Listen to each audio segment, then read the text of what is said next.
Hello, everyone. My name is Minister Lydia L. Davis, and I humbly serve on the Metro Ministry Board of Directors. This is my third year serving on the board, and it has been a blessed experience. Currently, I serve both on the grants and the fundraising teams. I also serve in leadership at Barnes United Methodist Church over our mission and outreach ministries and our ministry teams of ministries.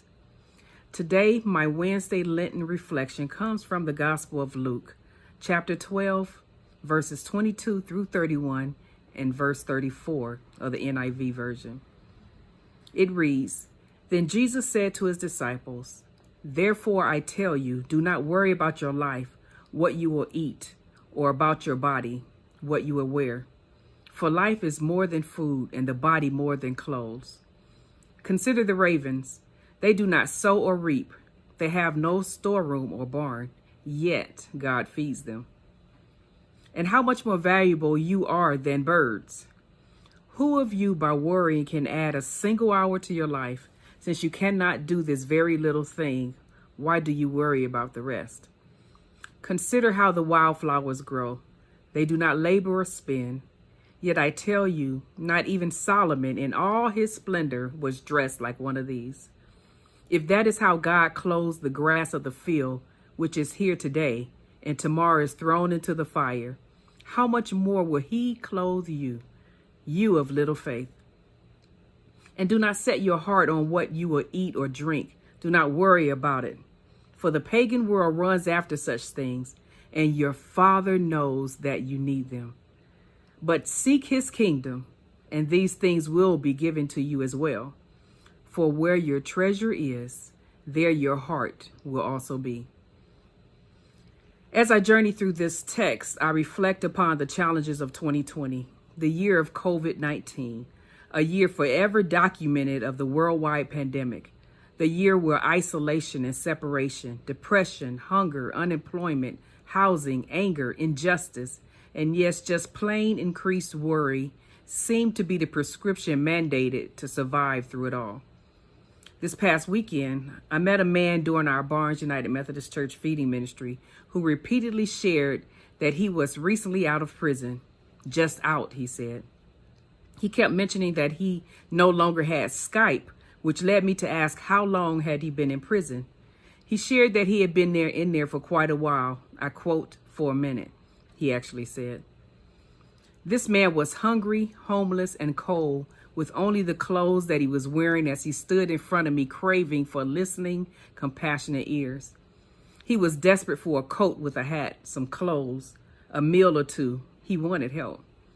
Unfortunately, we don't have many adult coats up in our clothing ministry, but I asked one of my ministry colleagues if she didn't mind taking him upstairs to our clothing ministry to see if they could find a men's coat for him. Eventually, he did find a smaller size light jacket with a hood and a few articles of clothing. But he was appreciative God had clothed him. I had packaged up 2 meals for him and requested drinks of water he asked for. God had fed him. Along with his gratitude, he said, "They don't give you any heat in there. You know what I mean? They say I'll be back, back in jail." He says he doesn't want to go back, but he has no hope that he'll remain out. He was worried. During the final part of our conversation, as I'm trying to encourage him to choose in his own mind and his own spirit that he can make it, that he's worthy, but he has to believe in himself and not only pray, but believe in God. He says, "I used to pray. It don't work out for me. I have the devil with me and in my way." My God. So I get it. Human nature dictates to be concerned, to worry, to perhaps feel hopeless. He's homeless, feeling hopeless, with no place and no place in mind to go, and no one. He's worried. This brought back to me something experienced that I had with someone that I love, and it still bothers me. So during this, my Lenten moment, as we who has other challenges and concerns in our lives, let's reflect on the goodness of God and remember his word says, "Who of you by worrying can add a single hour to your life? Since you cannot do this very thing, why do you worry about it?" and that your Father knows that you have need of these human basic necessities. As we pray and lift in our prayers this man and so many others like him, let's remind ourselves during this season of sowing and giving.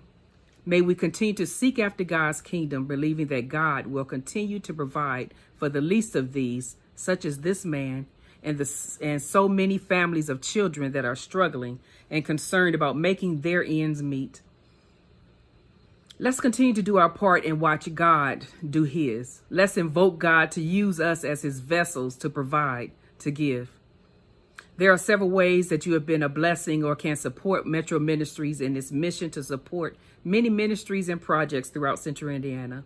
Metro Ministries connects, convenes, and communicates with over 100 United Methodist churches in several Central Indiana counties, so that members and the communities that they serve are empowered, engaged, and equipped to more effectively meet the needs of their community. We at Metro are intentional about building relationships with these communities and organizations and facilities that help address needs and make positive impacts in lives. I am proud to share one such positive community impact made as a result of being one of the 2020 recipients of a Metro Ministries grant. My You Feed Them missional food pantry at my church, Barnes United Methodist, sponsors an annual initiative every second Saturday in August called Community Resource Day. It's our back-to-school community-wide event that engages in ministry for those under-resourced families of school-aged children and their well-being. Our 2020 Back-to-School Community Resource Day was our third one. In spite of its challenges to adapt to the sudden COVID-19 restrictions, was a tremendous success. Along with the much-needed major contribution of Metro Ministries grant, other sponsorships were needed, such as Shoe Carnival in Zionsville and other community resources. Through early registration, we were able to bless the little feet of 238 school-aged children plus 2 emerging adults. In addition, we distributed 267 supply-filled backpacks. To witness the smiles of the children as their feet were sized and as they received so much in their new book bags was rewarding enough. One little boy took his old shoes off and he put on his new shoes and passed them to me and said, "Here." And I went, "Well, don't you want to keep them?" He said, "No, new shoes." To God be the glory. Then to see have their parents express such gratitude was all due to God, providing and knowing that they had need of such things. In addition, we gave away 16 beautiful and useful raffle gifts and 63 additional summer sandals for children. Equally as important were the local community agencies that continue to partner with us. Their presence speaks volumes to the community recipients. It shows that they care and are there to offer resources, services, and or literature. If they were not present, we had what I call our lit bag, a literature bag filled with their resources that they were able to share that we gave to each signed recipient.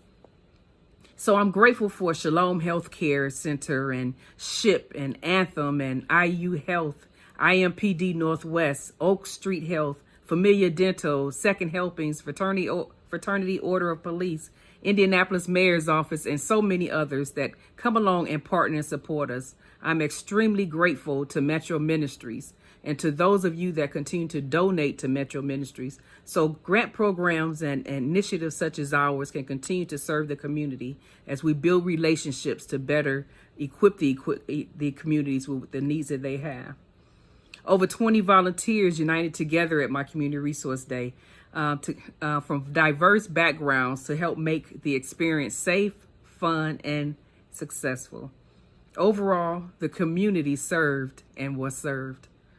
Now with my fundraising hat on, your generous direct donations to Metro Ministries will continue to help grant-requested programs such as mine and all the other initiatives continue to serve and help meet the need of those we serve, the individuals, the children, the single parents, the families, all across Central Indiana.